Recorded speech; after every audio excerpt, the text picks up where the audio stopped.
네, 이와 관련한 내용 임주혜 변호사와 자세히 분석해 보겠습니다. 어서 오세요. 네, 어서 오십시오. 네, 안녕하세요. 네, 김건희 여사가 오늘 퇴원을 했는데 그동안 열흘 정도 입원을 해 있었던 거죠? 그렇습니다. 열흘가량 치료가 필요한 상황이라는 점을 근거로 해서 입원 치료를 받았습니다.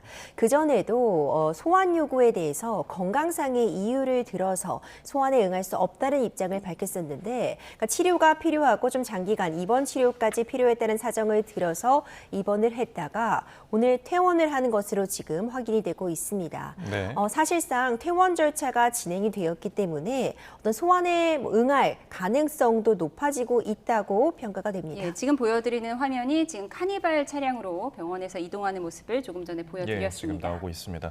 자, 저희가 지금 김건희 여사가 이제 퇴원을 한 만큼 그럼 검찰에서 뭐 언제 소환을 할 것인가 이런 부분도 좀 예상을 할 수 있을까요? 그렇죠. 특검에서는 일단 기본적으로 김건희 여사 특검과 관련해서 대면 조사는 불가피하다는 입장을 거듭 밝히고 있습니다.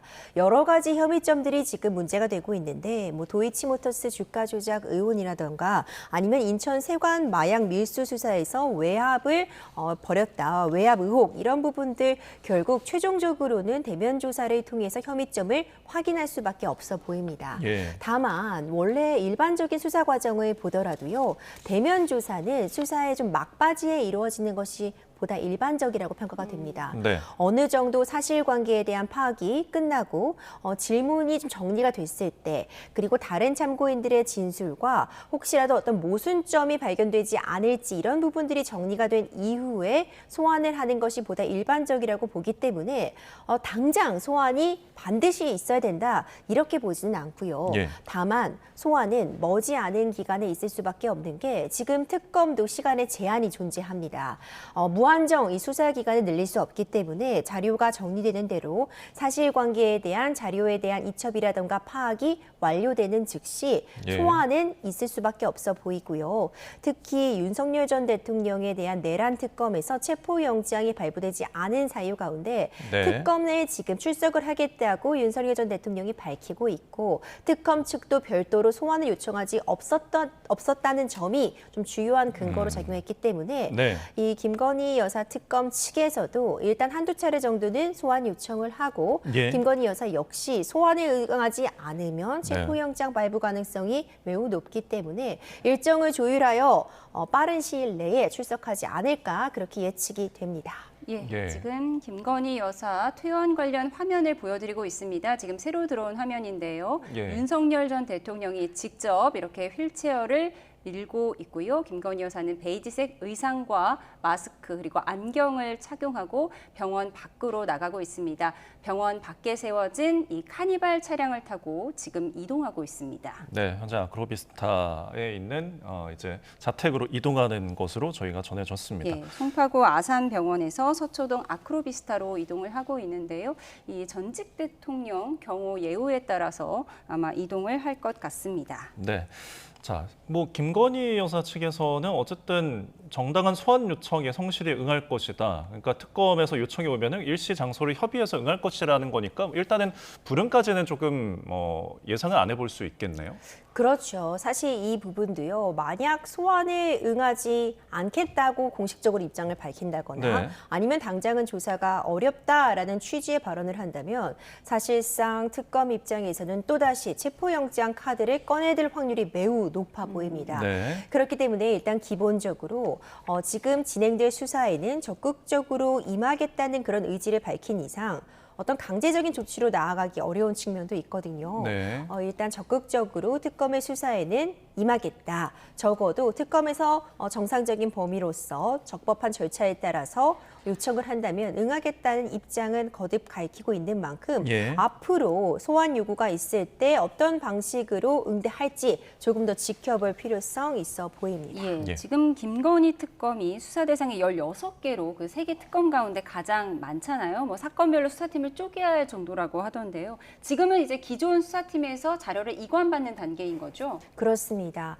워낙 여러 가지 혐의점이 동시에 수사가 되는 만큼 네. 일단 자료 자체가 방대합니다. 지금 현 상황에서는 본격적인 특검의 수사에 앞서서 관련된 자료들을 넘겨받고 있는 상황, 그리고 넘겨받은 자료들을 쟁점별로 정리하는 단계로 보여집니다. 네. 가장 좀 속도를 내고 있는 부분은 아무래도 이 주가 조작과 관련된 부분일 것 같습니다. 이 도이치모터스 주가 조작 의혹과 관련해서 그러니까 재수사 명령이 떨어졌었고 그에 따라서 재수사가 진행되는 와중에 새로 통화 내역 같은 부분들이 확인이 됐습니다. 예. 그 통화 내용을 보자면 어떤 주가 조작 혐의점을 인정받을 만한 그런 내용들이 포함되어 있는 것으로 알려져 있어서 아마도 특검에서는 이 부분에 대해서 좀 더 속도를 먼저 내지 않을까 예측이 되고 있습니다.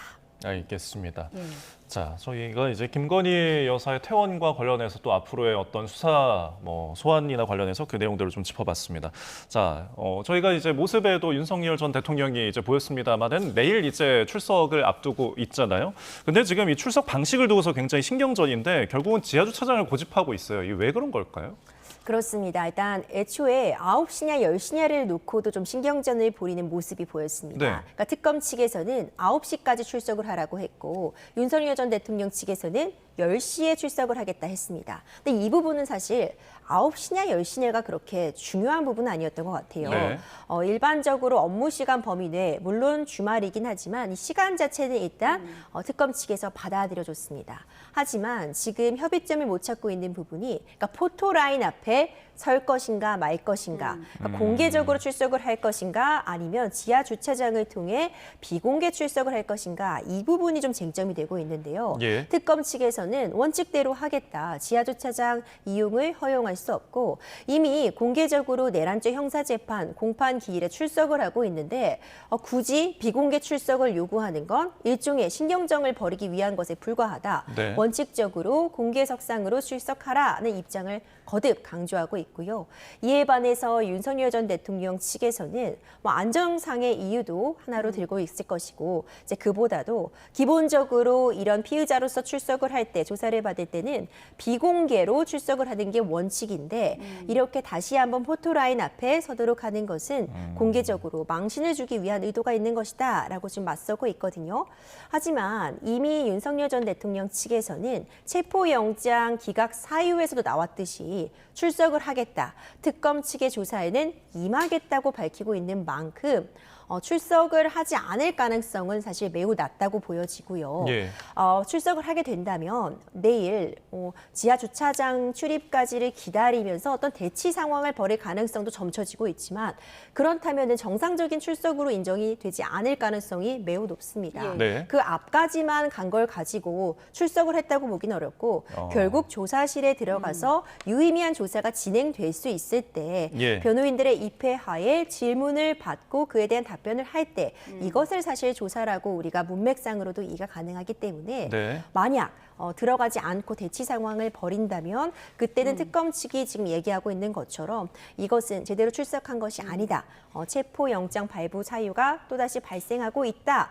이런 또 빌미를 제공할 수 있어서 이 부분은 윤석열 전 대통령 측에서도 변호인단과 다시 한번 의견을 좀 조율하고 있지 않을까 싶습니다. 예, 그러니까 윤석열 전 대통령이 내일 고검까지는 가는데 지하 주차장 앞에서 문을 열어달라 이렇게 기싸움을 벌일 때를 대비해서 이제 특검보가 이건 안 된다고 강경한 입장을 밝힌 것 같은데 이런 입장도 전해졌습니다. 지하 주차장 출입 통로에 별도의 차단막을 설치할 예정이라고 합니다. 지하 출입을 원천 봉쇄하겠다 뭐 이런 의미인가요?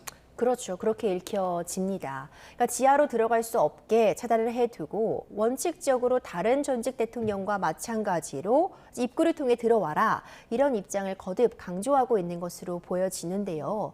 지하주차장 이용을 요구할 때는 일단 여러 가지 이유는 있을 수 있습니다.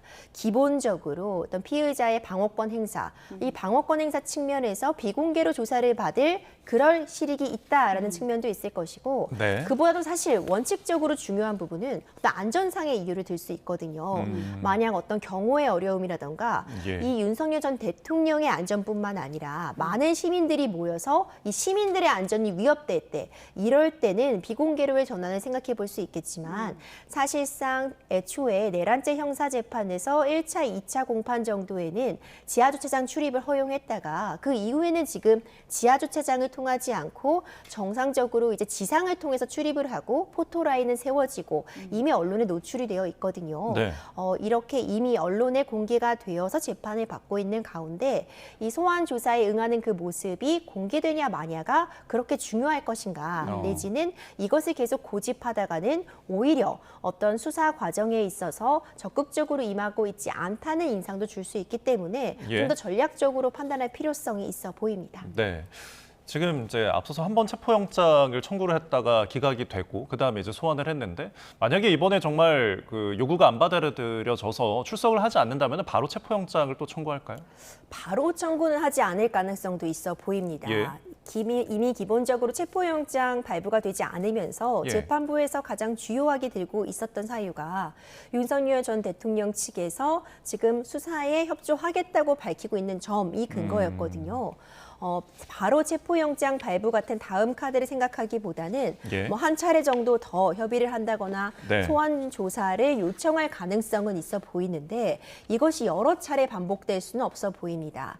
일단 체포영장이 기각되었다는 것은 윤석열 전 대통령 측이 원하는 결과 내지는 특검 측에게는 다소 어떤 이 수사의 동력에 제동이 걸린 부분은 맞지만 이 영장 발부 사유 가운데 네. 지금 적극적으로 수사기관에 협조하겠다라는 의지가 담겼기 때문에 체포영장이 기각된 것이지 그다른 체포 사유가 지금 존재하지 않는다는 판단을 받은 것은 아니거든요. 예. 거듭해서 소환 요구에 제대로 응하지 않는다면 그때는 다시 체포영장이 발부될 가능성이 높아 보이는 상황이기 때문에 네. 이 소환에는 이제 빠른 시일 내에 어떤 방식으로든 진행이 되지 않을까 생각이 됩니다. 예, 예. 사실 뭐 출석과 소환 여부도 중요하지만 지난 겨울에 윤 전 대통령 구속됐을 당시에도 공수처 수사에 임하기는 했지만 묵비권을 행사했잖아요. 사실 의미 있는 답변이 나와야 수사에 의미가 있는 건데 YTN 취재 결과 윤석열 전 대통령 측이 국무회의 관련 진술을 거부할 방침을 세웠다고 전해지거든요. 이 부분은 왜 그럴까요? 이 국무회의와 관련된 부분은 내란죄의 형사재판과 좀 직결되는 부분입니다. 네. 당시 국무회의에 국무위원들이 참석해서 어떤 발언을 했는지 적극적으로 비상계엄 선포를 막기 위해 어떤 노력을 하였는지 이런 부분들이 쟁점이 될 수 있는데 윤석열 전 대통령 입장에서는 지금 내란죄 형사재판이 진행 중인 상황이고 그 형사재판에서도 국무회의와 관련된 부분은 아직 본격적으로 다뤄지지 않았으며 네. 지금 국무회의에 참석한 인원들에 대한 증인 신문도 이루어지지 않았기 때문에 이 부분에 대해서는 지금 이 특검의 수사에서 밝힐 수 없다 이런 입장을 좀 펴고 있는 것으로 이해가 되고요. 특검에서 이제 국무회의와 관련된 질문을 하는 것은 아마도 이제 국무회의에 참석한 인원 가운데 아직 기소가 되지 않은 그런 인원들 가운데서 추가적으로 기소할 만한 인원들을 찾아내기 위해서 네. 이런 질문을 하는 것이 아니냐라는 그런 이야기를 지금 윤석열 전 대통령 측에서는 제기를 하고 있거든요. 예. 일단 내란죄 형사재판에서 국무회의와 관련된 부분이 본격적으로 다뤄지지 않은 시점에서 지금 특검에서 밝히는 것이 부적절하다는 판단을 한 것 같습니다. 예. 다만 이전과 좀 다른 상황은 있어요. 이전에 이 공수처의 수사에서 제대로 답변을 하지 않고 묵비권을 행사한 건 당시에 공수처가 내란죄를 수사할 적법한 수사권을 갖고 있지 않기 때문에 답변할 수 없다는 그런 근거가 있었거든요. 네. 하지만 이번에 특검 같은 경우는 정식으로 출범을 했고 관련된 내용을 수사하고 기소를 유지할 권한을 갖고 있음이 명백한 상황입니다. 네. 이런 상황에서 오히려 계속 묵비권을 행사하면 본인의 방어권 행사 측면에서도 오히려 불이익할 수 있습니다. 네. 그러니까 이 정도 사건이 진행이 됐다면 적극적으로 밝힐 부분은 오히려 밝히는 것이 방어권 행사에도 도움이 된다는 판단을 변호인단도 할 수 있기 때문에 그런 부분들을 감안하자면 이전처럼 모든 질문을 답을 하지 않기보다는 어느 정도 본인에게 도움이 된다고 판단하는 부분에는 충분히 또 답변을 하지 않을까 그런 부분도 예상이 됩니다. 알겠습니다. 이 내란 특검에서는 결국 이제 내란 혐의와 관련돼서 그리고 더 많은 이제 혐의들도 다뤄질 것으로 보이는데 뭐 체포영장 집행 저지나 비화폰 정보 삭제 지시 같은 어떤 증거인멸 그리고 특수공무집행 방해, 외환죄 현재까지도 거론되고 있단 말이죠. 지금 많은 혐의가 있는데 그 조사를 하기 위해서 시간은 또 제한적이잖아요. 그게 내일 또 이루어질지도 궁금한데요. 그렇죠. 사실상 워낙 여러 가지 혐의점들이 지금 문제가 되고 있기 때문에 그러니까 하루 만에 조사를 모두 마치긴 어려워 보입니다. 네. 그러니까 특검 측에서도 여러 차례 대면 조사가 필요하다는 입장을 펴고 있는데 윤석열 전 대통령 입장에서는 여러 차례 대면 조사가 필요하면 그때마다 이렇게 출석을 해야 되고 네. 또 이렇게 공개적으로 출석을 하게 되는 것 자체를 부담스러워한다면 아마도 한 번에 출석을 했을 때 야간 조사까지 동의를 해서 최대한 많은 부분, 그러니까 출석을 해야 되는 일수를 좀 줄이려는 노력을 할 가능성도 있어 보이고요. 예. 특검 입장에서는 내일 하루의 조사가 모두 끝날 것이다라고 보기는 불가능해 보이고 최소한 몇 차례 정도는 더 소환을 요구할 가능성이 높아 보입니다. 예, 알겠습니다.